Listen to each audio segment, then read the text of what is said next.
La semana en RCR. Actualidad, entrevistas, comentarios del acontecer nacional e internacional en la semana de RCR TV.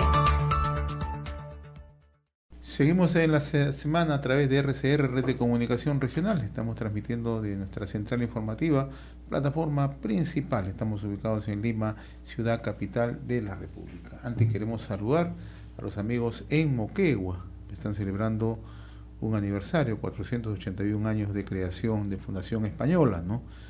Y hoy hay un concierto, ¿no?, a través de Sinfonía por el Perú, ¿no?, gracias a Sauder, ¿no?, un concierto de Sinfonía por el Perú, este grupo que dirige Juan Diego Flores, ¿no? Y también queremos saludar a los amigos de Andina, Radio Andina, en Tarata, en Moquegua. Un saludo muy especial a la colectividad de Andina en Tarata. Ya saludamos a esta hora a José Luis Gil Becerra, el director general de Inteligencia del Ministerio del Interior.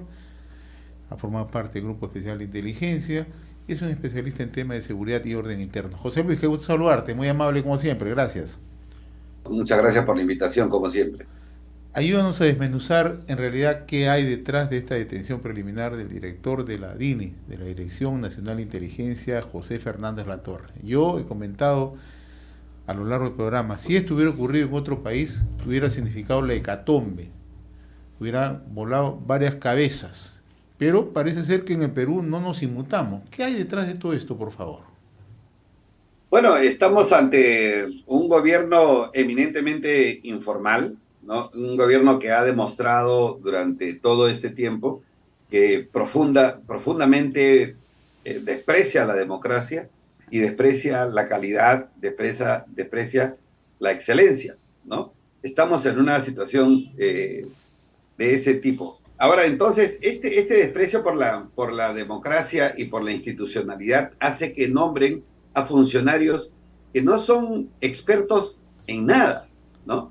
Y para que tú te hagas cargo de la inteligencia, tienes que ser experto en inteligencia. Fíjate, cuando yo fui designado director general de inteligencia, que también en aquel entonces tenía el grado de mayor ya en retiro, ¿no? Yo fui designado por el ministro Carlos Morán, pero mi trayectoria en inteligencia, habiendo sido agente de campo, analista de operaciones, analista táctico, jefe de grupo, analista estratégico, entonces había tenido todo un proceso para entender la filosofía de la inteligencia en cualquier país. ¿Cuál es la filosofía? Es que la inteligencia son para los más altos intereses del Estado y de la nación peruana, no de los grupos políticos, no de los intereses particulares. Entonces, si la carrera en inteligencia no te genera mejor dicho, te genera una convicción, filosofía, una ubicación en lo que significa la inteligencia para el Perú, entonces cualquier cosa que designes es por gusto, porque lo primero que va a hacer es meterle las manos al bolsillo al Estado y utilizarlo para otros fines, porque no tiene convicción, no tiene conciencia. Puede ser íntimo amigo del presidente, seguramente, y eso es lo que pasa con los gobernantes, ¿no? Que creen que la confianza se la das a alguien que es tu paisano, tu amigo, tu familiar, tu pata. No, la confianza tienes que dársela a alguien que conoce el tema, conoce el área en lo que lo vas a designar. O sea, incluso puede no ser tu amigo, pero es un experto en, ¿no? Entonces, ese concepto obviamente no lo maneja Pedro Castillo y mucho menos las personas que ha designado en el área de inteligencia. Ahora, mucho se ha hablado en los últimos días, en las últimas semanas, sobre este problema, y ya se advertía entonces que algunas cosas raras venían ocurriendo allí. Los testimonios que se conocían de las colaboraciones eficaces señalaban que se estaban desviando fondos para hacer una serie de encubrimientos, diríamos, pagos a operadores políticos que tiene el gobierno. Y sin embargo, lo que llamó también la atención es que la pasividad del Congreso de la República en este tema. la comisión encargada, la Comisión de Inteligencia del Congreso, por ejemplo, a cargo del almirante Cueto, dijo claramente que ellos habían hecho la visita, que habían inspeccionado y que todo le parecía normal en el curso de los hechos, que todo estaba transcurriendo bien. Y sin embargo hay una orden de detención, no a un funcionario X, al titular de esta institución.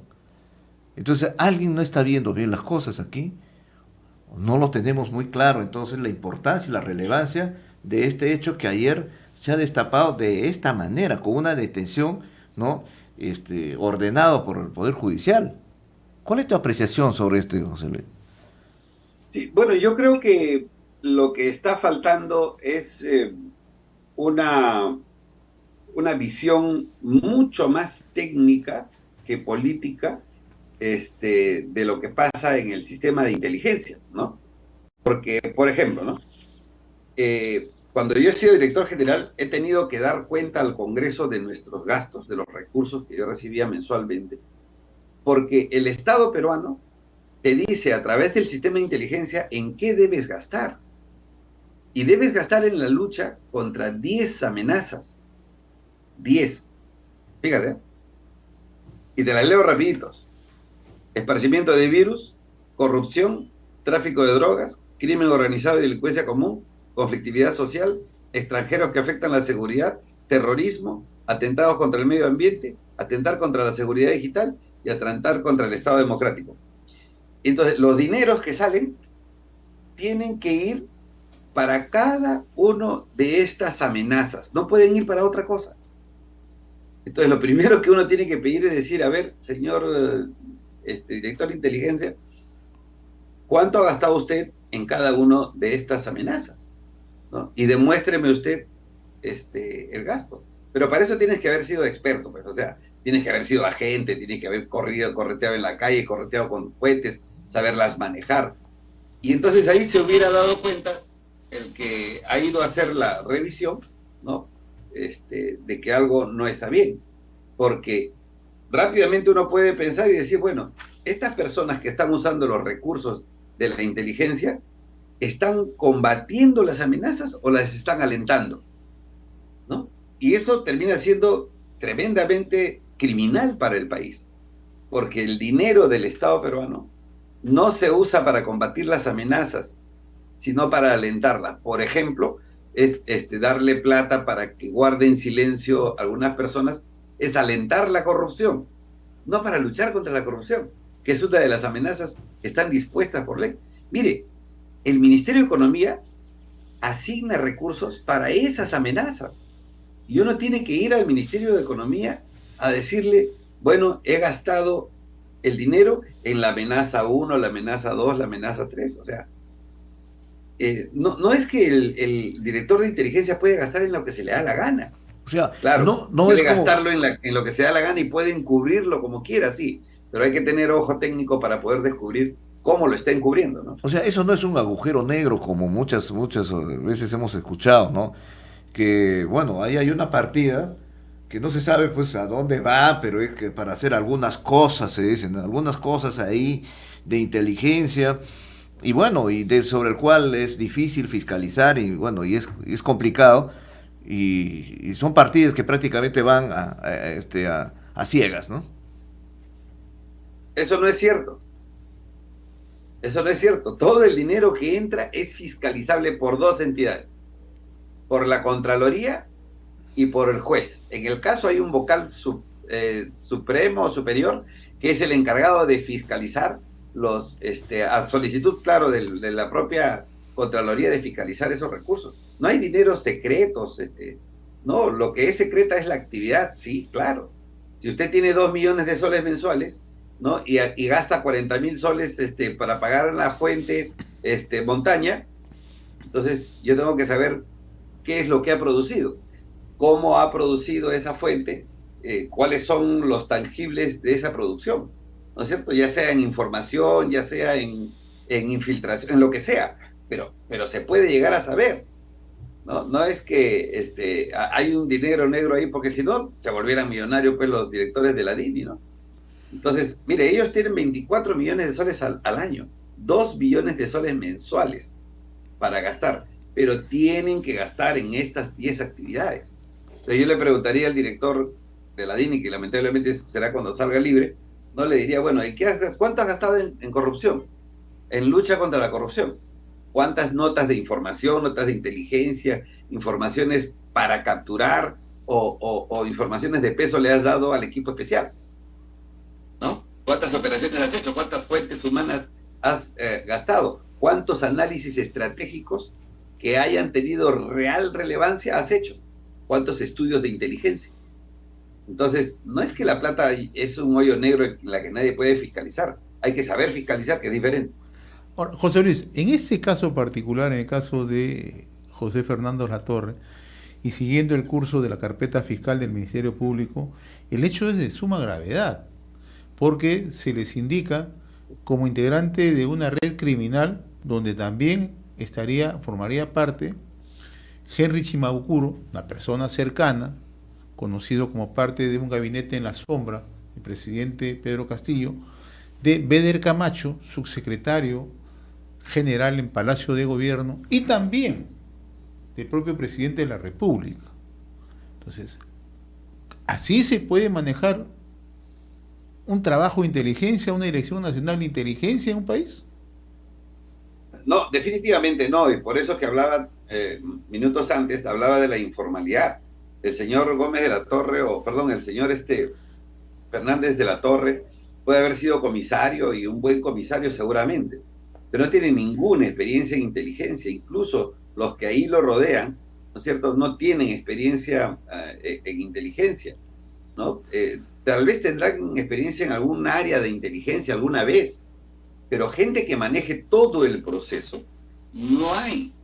Entonces, claro, ellos comienzan a distribuir, tienen la plata en la mano y a distribuirla, creyendo que los que están abajo van a sostenerlos y a sustentar con documentos que al final después se caen, creyendo que son solos en el mundo. Y además son tan ignorantes, porque eso es lo que son, ¿no es cierto?, que sin querer queriendo se convierten en una organización criminal. Claro, cuando comienzas a asignar recursos que no corresponden, a darlos sistemáticamente con otras personas que no corresponden, por orden de otras personas que no corresponde dar esas órdenes, se forma una organización criminal. Pero ellos son ignorantes, Fernández de la Torre es un ignorante, ha pensado que puede usar los recursos, que puede recibir órdenes cualquiera, ¿no es cierto?, para hacer cualquier cosa hacia abajo. Y entonces se convierte en una organización criminal. Ahora, para que llegue a pasar eso, no basta con no usar bien los recursos, sino que hay colaboradores eficaces, indistintos, que han hablado y han dicho, bueno, esto está pasando. Y no es que el colaborador eficaz diga, esta es una organización criminal. No, no, no, no. Esa es la teoría del Ministerio Público. Claro, el Ministerio Público recoge la opinión, recoge la confesión de uno, la confesión de otro, de varios indistintos, y construye una hipótesis del caso, construye una teoría del caso, y dice, bueno, todos estos elementos, con un cabecilla, con un operador, con 2 o 3 beneficiarios y un lugar final, constituye una forma organizada de crimen. Entonces, la que construye es la fiscal con la policía, la idea de una organización criminal, ¿no? Entonces, pero ese es el resultado, pues, de la informalidad, ¿no?, del desprecio por la excelencia, ¿no?, de no poner gente capaz. Claro, alrededor de este presidente, dudo mucho que haya gente capaz alguna vez, ¿no? Entonces, en este momento, ¿quién maneja este sistema de inteligencia? ¿En manos de quién está? Ya vemos que el señor Fernández de la Torre ahora está preso.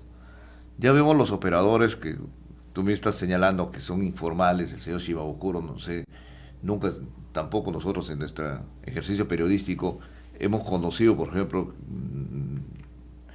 de alguna de alguna función que haya desarrollado el señor Shimabukuro en esa área.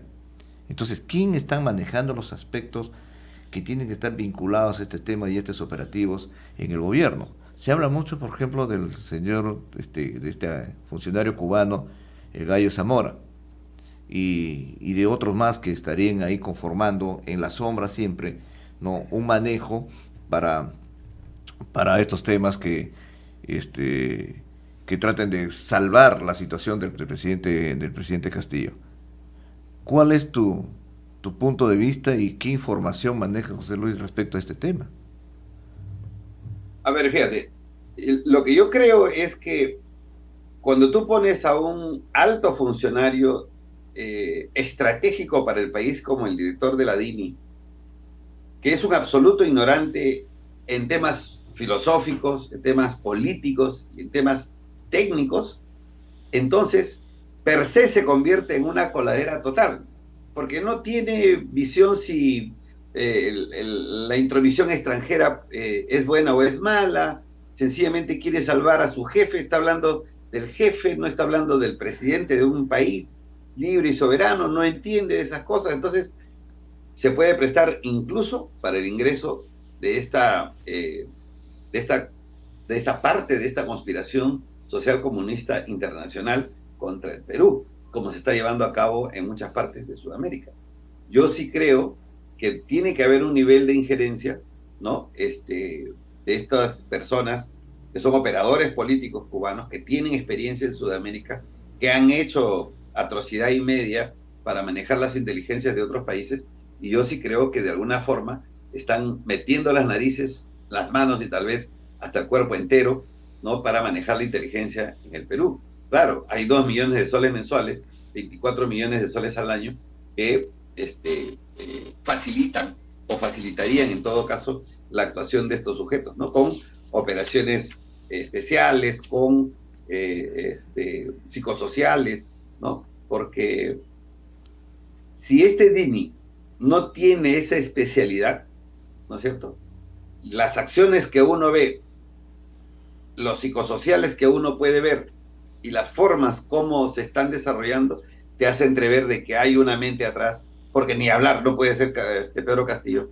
pero sí hay una mente atrás que estaría digitando o dirigiendo, ¿no?, a este grupo de inteligencia, ¿no? Claro, Pero y eso se complementa también con una percepción de que en el gabinete ministerial no vemos pues mentes lúcidas que podríamos atribuirle ese tipo de trabajos, ese tipo de funciones que requieren bastante pericia y bastante experiencia, ¿no? sí, ahí yo tengo 2 hipótesis. Tú sabes que yo he sido muy golpeado en los meses por los caviares y por los rojos, ¿no? Cuando he dicho de que Pedro Castillo es un operador funcional de Sendero Luminoso, ¿no? Me reafirmo en eso. Creo que hay gente de Sendero con gran conocimiento de estrategias políticas que está soplándole al oído y que nosotros no vemos y que seguramente se van a descubrir. Hay gente ligada al pensamiento del MRTA, desde el señor Bermejo hasta las ministras que han tenido, ¿no es cierto?, que no es por casualidad que toda la gente que rodea a Bermejo sea del MRTA o haya sido o haya estado vinculado a las FARC o haya estado vinculado al socialismo militante de Maduro y de Cuba. Entonces, hay estas 2 corrientes de inspiración, una de Sendero Luminoso y la otra del MRTA, que están muy pegadas a este gobierno, y por supuesto hay gente experta en eso que le debe estar soplando el oído al presidente, pero además este actor extranjero, este embajador cubano, que tiene este historial, y no digo historia, ¿no?, este historial de haber metido las manos en la inteligencia de otros países, como lo han denunciado sus propios subalternos, ¿no? Ahora, mirando hacia adelante y en el curso diario, ¿qué puede pasar, José Luis? Está en una detención preliminar el director de la DINI. En el escenario que de aquí a 10 días nuevamente sea absuelto, ¿crees tú que el presidente lo va a ratificar o el presidente está pensando en cambios ya? Yo creo que lo va a tener que sacar, primero porque no ha sido exitoso en en mantenerse bajo la sombra, ¿no? Porque tendría que haberse mantenido bajo la sombra, podría haberlo hecho si es que es un inescrupuloso, pero con formación, ¿no? Porque hay hombres de inteligencia como el Gallo Zamora, que es un inescrupuloso, pero tiene formación, ¿no? El otro no tiene formación y es inescrupuloso, entonces comete errores, ¿no? Entre comillas, ¿verdad? Entonces, yo creo que lo va a sacar, yo creo que puede nombrar a cualquiera que esté ahí cerca, a cualquiera que le engañe, porque engañar a Pedro Castillo es muy fácil, ¿no? Es una persona con muy escasa formación académica, por lo cual cualquier cosa que suene bonito y que le haga decir, vamos a crear condiciones para la nueva constitución, no se preocupe, entonces él le hace caso, ¿no? Entonces, yo no creo que dure, yo creo que van a poner a otro tanto o igual de ignorante que el que acaban de capturar, ¿no? Y aunque sería una absoluta desgracia que se le dan libertad, vuelva a retomar el control de la DINI, ¿no? Ahora, mirando todo este panorama ahora, José Luis, y tú que estás participando directamente de un colectivo que ha estado convocando a las marchas y todo, y haciendo un análisis frío de la situación, vemos que estamos llegando a un estadio de cosas que realmente ya nos hace prever la colisión, ¿no? No sabemos los tiempos, no podemos determinar el periodo en el cual se va a dar, pero prácticamente ya estamos en esa colisión. Ya falta nomás que se hagan las chispas y se genere el incendio, ¿no? Y ahí veremos de qué dimensión es y qué es lo que queda finalmente de daños y perjuicios. Sin embargo, quisiéramos, ¿no?, saber tu apreciación sobre este problema que ahora estamos. Estamos ya en un proceso, por un lado, desde el Ejecutivo, ya no hay dudas, que ya está el proceso, el cierre del Congreso, ¿no? Por otro lado, en esta semana y en las últimas horas se ha visto una leve reacción del Congreso, tratando de fijar sus parámetros, ¿no?, constitucionales para defender ese poder del Estado, pero aún lo vemos bastante débil y vemos muy agresivos, ¿no?, al gobierno en ese sentido. ¿Qué prevé para el siguiente? Y si hay algún tipo de actividad que ustedes estén trabajando, ¿no?, para los siguientes días respecto a esta situación que ya, ¿no?, nadie, en este momento ya nadie duda que existe y que se está produciendo y que va a tener un resultado que nadie piensa que puede ser beneficioso, ¿no? Todos nos perjudicamos en esto. ¿Cuál es tu apreciación?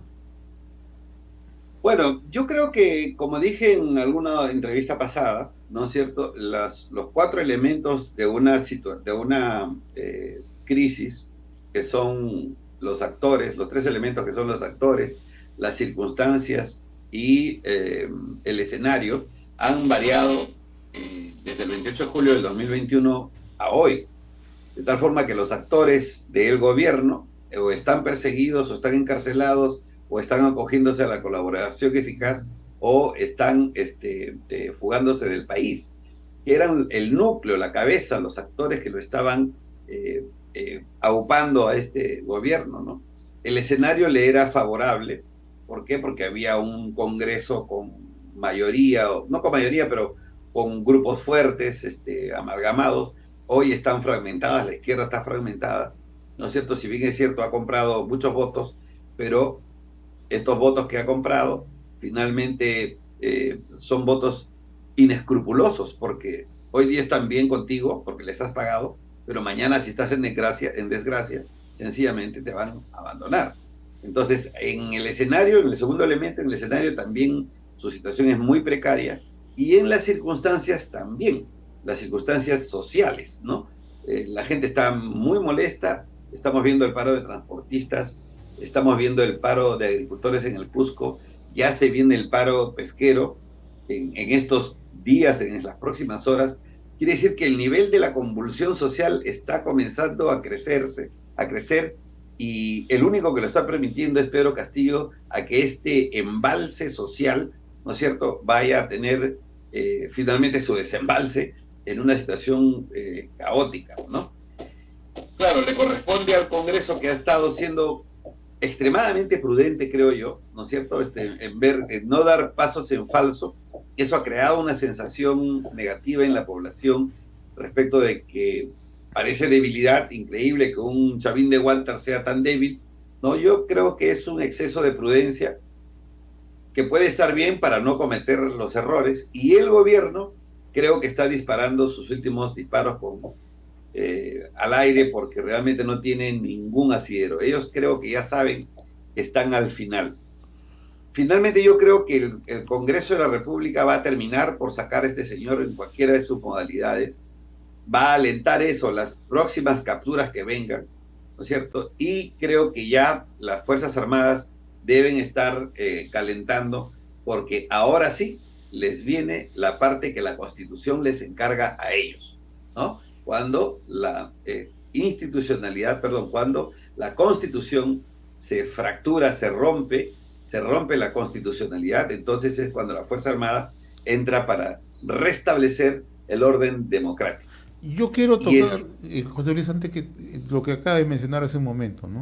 O sea, estamos frente a una serie de hechos que están paralizando el país. Es cierto, lo que ha ocurrido en la macrorregión sur, nadie le ha tomado atención en Lima. Los sectores no le han tomado atención. Agricultura no se ha preocupado. Lo que ha ocurrido, o lo que viene ocurriendo en el norte, paralización de pescadores en Sechura, en Bayóvar, en Parachique, etcétera, etcétera. Y lo que viene ocurriendo con la minería también, ¿no?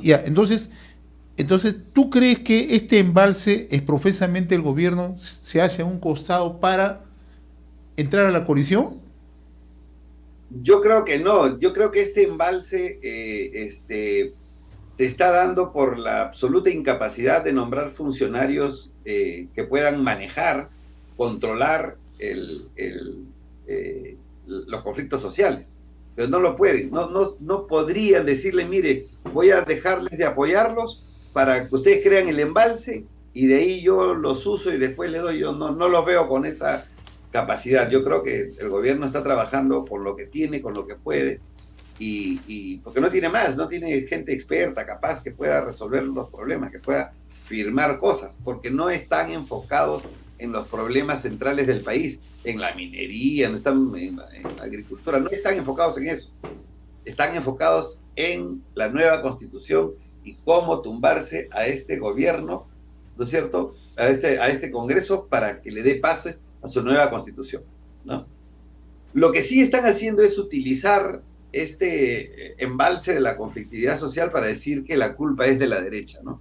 Que la culpa es de los 200 años y la cháchara que ya sabemos. Pero la gente ya se dio cuenta de que eso es simplemente un engañamuchachos, que realmente el culpable de no haber sostenido la crisis hoy, la crisis económica, es él, Pedro Castillo, ¿no? Ahora, tenemos aquí entonces, diríamos a manera de conclusión de lo que hemos escuchado, José Luis, que el gobierno no tiene respaldo en este momento para si es que decide ir a este tipo de coalición con cierre del Congreso de por medio y, como te dice, fracturando la Constitución.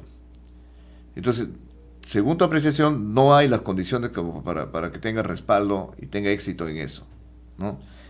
Y por otro lado, entonces, la misión de la OEA, sobre la cual se sumó, ¿no?, gran parte de la esperanza del gobierno en que, ¿no?, le pueda dar el impulso y le puede poner un marco referencial político a nivel continental, ¿no?, tampoco lo está funcionando.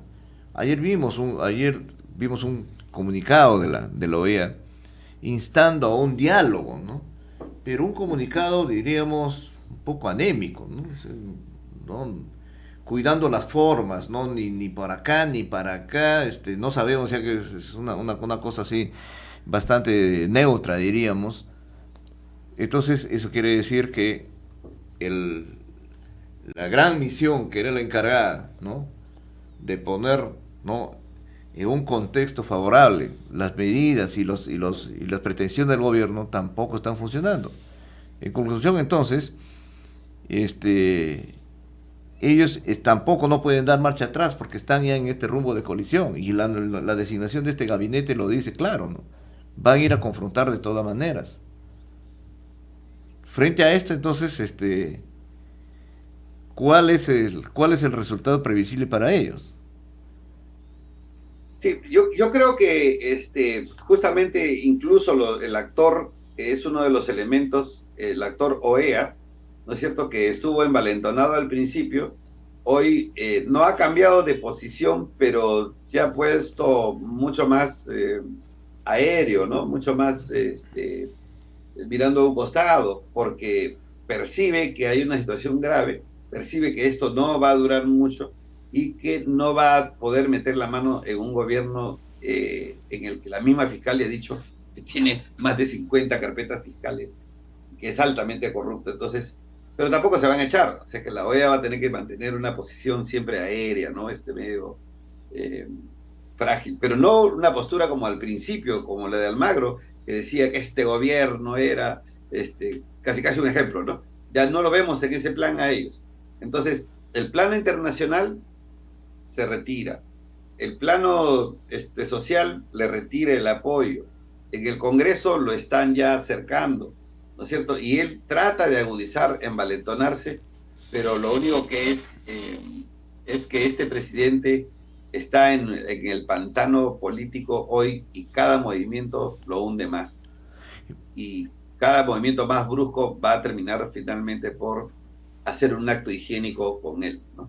Y ayer le escuchamos al ex congresista Johnny Lescano, ¿no? Uno de los más fervientes impulsores de la Asamblea Constituyente, hablar un poco desganado, ¿no? Decir, bueno, en realidad el gobierno no hay las condiciones para cerrar el Congreso, no tiene respaldo, no se ven quién lo puede salir a defender frente a una situación así. O sea, y lo que nos lleva entonces a buscar otro tipo de solución, de pronto unas elecciones adelantadas. O sea, los más acérrimos defensores de esta posición que en principio no defendieron, pero con uñas y dientes, lo vemos un poco en retirada y buscando salidas, ¿no? Buscando salidas en este momento. Porque el hecho de plantear una elección adelantada, lo que le están diciendo en la práctica es que al presidente Castillo, oye, ¿sabe qué, compadre? Te hemos tratado de ayudar, pero hasta ahí nomás, ¿no? Ya no podemos seguir más en esto. Y no solamente es tratar de ir a ciegas impulsando algo, ¿no? Cuando saben que exactamente no va a conducir a nada bueno para los que están impulsando esto. Y los estamos viendo, ¿no? Las detenciones que está ordenando el Poder Judicial es la expresión también de que le están pisando los talones en ese sentido. Y hay una decisión de la Fiscalía de llevar adelante estos procesos, ¿no? A pesar de todas las amenazas, a pesar de todas las campañas que se le han hecho, ¿no?, a la fiscal para detenerlo, y no lo pueden detener. Sí, a ver, primero, para que no se me vaya la idea, yo creo que estos oportunistas que aparecen siempre, estos buitres de la política, que aparecen cuando más está podrido el cadáver, no buscan salidas, buscan entradas, buscan cómo alimentarse, cómo aprovecharse de una situación como esta, ¿no? Ya sea con la población, ya sea ganándose un poroto, ya sea ganándose avemarías ajenas. Y yo creo que el pueblo peruano tiene que identificar bien a estos oportunistas, a estos buitres de la política que aparecen justamente en estas circunstancias complejas. En segundo lugar, nuestro público tiene que saber que cada vez que una persona tiene mandato de detención, como este señor de la Torre, Chimambucuro, Abu Dayev y todas estas personas, no es una ocurrencia del juez, es un proceso que viene desde la información que se ha obtenido, que la policía y el ministerio ha obtenido, la declaración de los colaboradores eficaces, que necesariamente ha tenido que verificarse.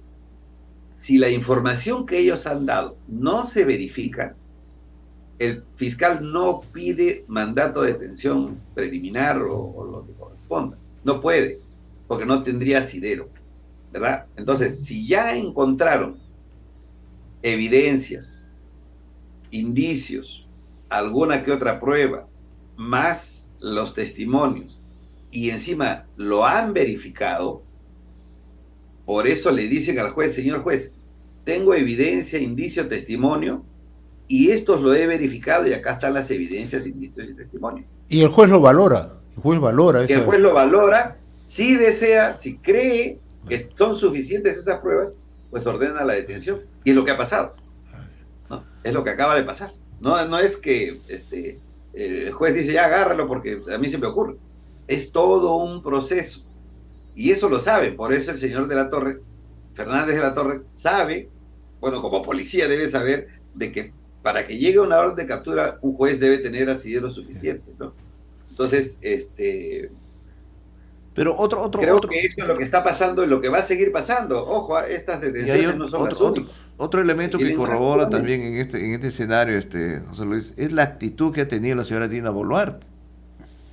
Prácticamente tomó distancia del presidente Castillo. En ese tuit que ha puesto ayer, ni siquiera le da las gracias al presidente.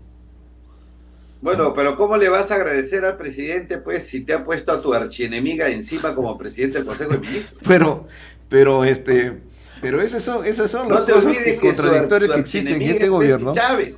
Y ella después se ha distanciado y está diciendo, cuando voy a seguir luchando por la institucionalidad, un poco, le decíamos, un poco más ponía una foto de un serrucho, pero gigante ahí, al costado en el tuit, ¿no? Pero sí, pues estamos estamos testimoniando estos hechos. Son enemigas. Betsy Chávez con Dina Boluarte son enemigas. Enemigas en el plano ideológico, en el plano político y en el plano personal. Así es que lo que ha hecho Pedro Castillo es deshacerse, entre comillas, elegantemente de Dina Boluarte, poniéndole a alguien a quien odia encima, por supuesto.